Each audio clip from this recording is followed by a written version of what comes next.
डमट डमट डमट demon Ninad डमर वयम चकार चंड तांडवम तनोतु रे शिव शिवम।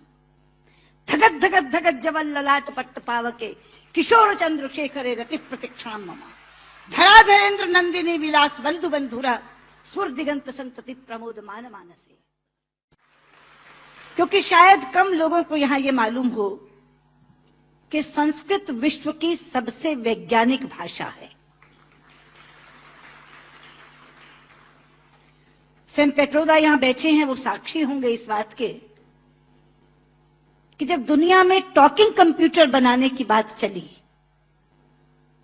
तो प्रश्न उठा कि कौन सी भाषा उसके लिए चुनी जाए, क्योंकि कंप्यूटर का अपना कोई विवेक नहीं होता। जो आप बोलते हैं वही वो लिखता है और जो लिखा जाता दिया जाता है उसी को वो पढ़ता है।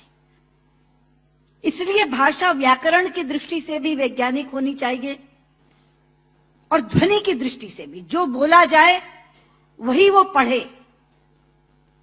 आज गर्व से माथा ऊंचा करके कह सकती हूं कि विश्व की तमाम भाषाओं की समीक्षा करने के बाद जिस भाषा को सर्वथा उपयुक्त पाया गया कंप्यूटर के लिए वो संस्कृत है। क्योंकि जैसे अंग्रेजी में NO नो भी नो है और KNOW भी नो है। अब अगर आप कंप्यूटर को बोलें आई नो दिस तो लिखेगा INO नो दिस, कोई अर्थ ही नहीं निकलेगा उसका। कहीं T साइलेंट हो जाता है तो कहीं E साइलेंट हो जाता है। बोलते हैं लिखते हैं एंटरप्रेन्योर, बोलते हैं एंटरप्रेन्योर। वो विवेकहीन कंप्यूटर कैसे देखेगा इसको? लेकिन संस्कृत में जो बोला जाता है वही लिखा जाता है। यहां तक कि छोटी ई और छोटे ऊ की मात्रा की ध्वनियां भी अलग है।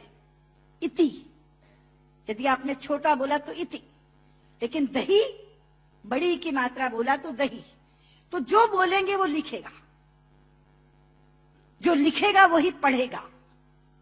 लेकिन केवल ध्वनि की बात नहीं, मैं संस्कृत की वैज्ञानिकता के दो उदाहरण आपको देना चाहूंगी। संस्कृत में शब्दों का इतना अपार भंडार है मित्रों कि रचनाकार अपने व्यक्तित्व के अनुसार उसको चुन सकता है। एक प्रसंग है रामायण का कि जिस समय भगवान श्री राम लंकेश पर विजय प्राप्त करने के लिए लंका जाते हैं तो भगवान शंकर की आराधना करते हैं। वो स्तुति जिसमें करते हैं वो रामचरितमानस में रुद्राष्टकम के नाम से समाविष्ट किया गया है। रुद्राष्टकम के शब्द हैं नमामि शमीशान निर्वाण रूपम विभुम व्यापकम ब्रह्म वेद स्वरूपम निजम निर्गुणम निर्विकल्पम निरीहम चिदाकाशमाकाशवासम भजे। लेकिन उसी समय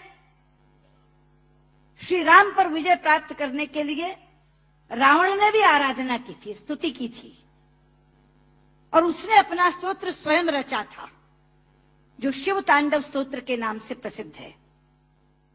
शब्द हैं डमट डमट डमट डमन निनाद डमर वयम चकार चंड तांडवम तनोतु रे शिव शिवम। धगत धगत धगत जवल ललाट पट्ट पावके किशोर चंद्रशेखरे रति प्रतीक्षाम मम। धराधरेन्द्र नंदिनी विलास बंधु बंधुरा स्फुर दिगंत संतति प्रमोद मान मानसे। यहां बैठे किसी एक 5 वर्ष के बालक के सामने यदि मैं केवल ये 2 श्लोक रख दूं और ये कहूं कि बच्चा ये बताओ इसमें से कौन सा रावण ने रचा होगा और कौन सा राम ने पढ़ा होगा, तो बिना कुछ जाने वो कहेगा कि डमट डमट डमट डमन ये रावण का श्लोक होगा, क्योंकि शब्द उसके व्यक्तित्व से मेल खाते हैं। और नमामि शमीशान निर्वाण रूपम राम ने कहा होगा। यह है संस्कृत की वैज्ञानिकता। एक और उदाहरण देती हूं, आप हैरान हो जाएंगे। संस्कृत के एक रचनाकार हैं दंडी। उनका एक नाटक है 10 कुमार चरितम, जिसमें 10 राजकुमारों की कथा है अलग अलग। उसमें एक कथा आती है राजकुमार विश्रुत की। प्रसंग है कि वो आखेट के लिए शिकार करने के लिए जंगल में जाता है। एक तीर आकर उनके होंठ पर लगता है और उनका निचला होंठ कट जाता है। मित्रों, इस प्रसंग के घटने के बाद कथा अनेक पन्नों में चलती है। कितने ही संवाद विश्रुत बोलता है, लेकिन दंडी ने पूरे संवादों में कहीं भी ओष्ठांग का प्रयोग विश्रुत से नहीं करवाया है। ओष्ठांग क्या है? पूरा अल्फाबेट हिंदी का जो पवर्ग है वो ओष्ठांग है। प, फ, ब, फ, म।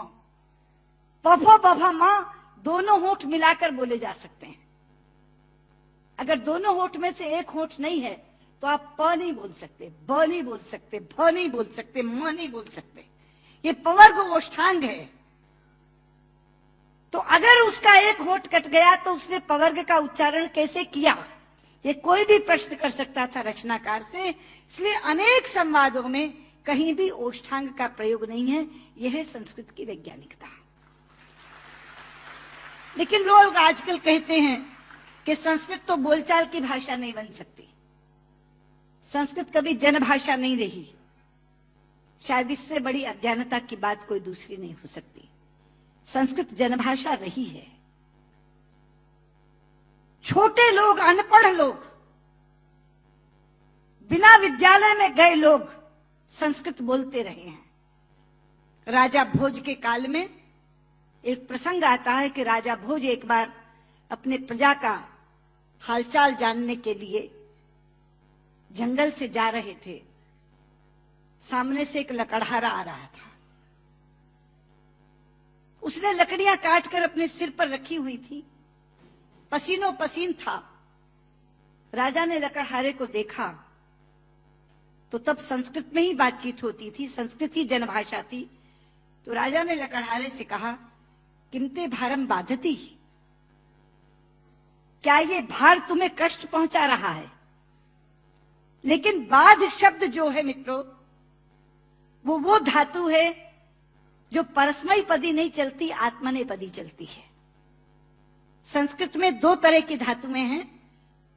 परस्मयी पदी चलती है बाधती, बाधता, बाधंती, और आत्मनेपदी चलती है बाधते, बाधेते, बाधनते। बाध शब्द जो है वो आत्मनेपदी में है। तो लकड़हारा जवाब क्या देता है?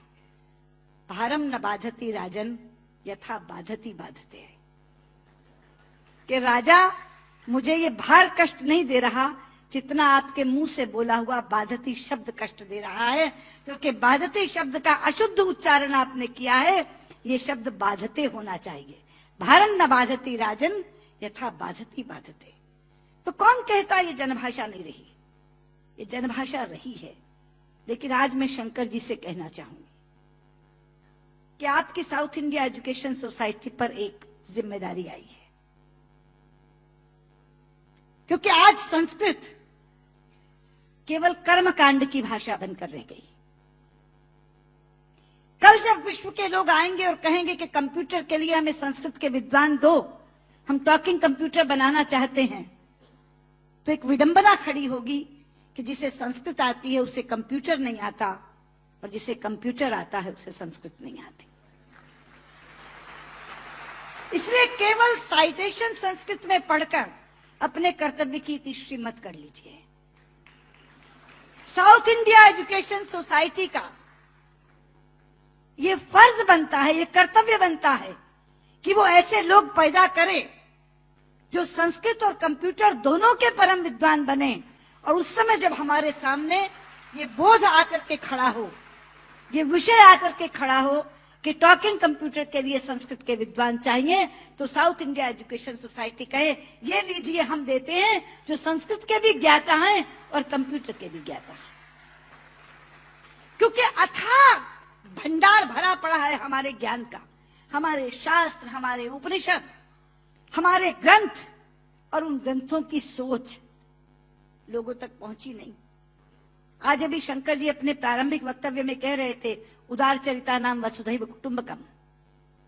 ये संस्कृत जानने वाले की सोच है। संस्कृत बोलने वाला पूरी पृथ्वी को परिवार मानता है, वसुधैव कुटुंबकम। संस्कृत बोलने वाला पृथ्वी को परिवार मानता है, और अंग्रेजी बोलने वाला विश्व को बाजार मानता है। और ये सोच का अंतर है, क्योंकि परिवार में प्यार होता है मित्रों, बाजार में व्यापार होता है,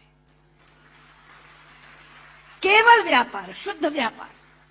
लेकिन ये कौन बताएगा लोगों को कि भारतीय संस्कृति में पूरी पृथ्वी को, पूरी वसुधा को कुटुंब मानने की भावना है। सर्वे भवन्तु सुखिनः, हम तो सर्व की बात करते, सर्वे सन्तु निरामया, सर्वे भद्राणि पश्यन्तु मा कश्चित् दुर्भाग् भवेत्। सर्व के कल्याण की कामना किसने की है? लोग अपनी अपनी बात करते हैं, लेकिन ये है वो भारतीय संस्कृति जो सर्व के कल्याण की कामना करती है। इसलिए बहुत ज्यादा आवश्यक है कि ये ज्ञान जो छिपा पड़ा है पुस्तकों में, केवल इस कारण नहीं पहुंच पा रहा कि ऐसी भाषा में है जो भाषा मृतप्राय होती जा रही है, जो भाषा केवल मंत्रोच्चार की भाषा बन गई है कि विवाह पद्धति करानी है, जन्म मरण कराना है तो पंडित जी को बुला लो, वो भी अपना आधा अशुद्ध और आधा शुद्ध बोल के चले जाते हैं, क्योंकि उनको भी कोई टोकने वाला नहीं, उनको भी कोई कहने वाला नहीं कि आप क्या कर रहे हैं।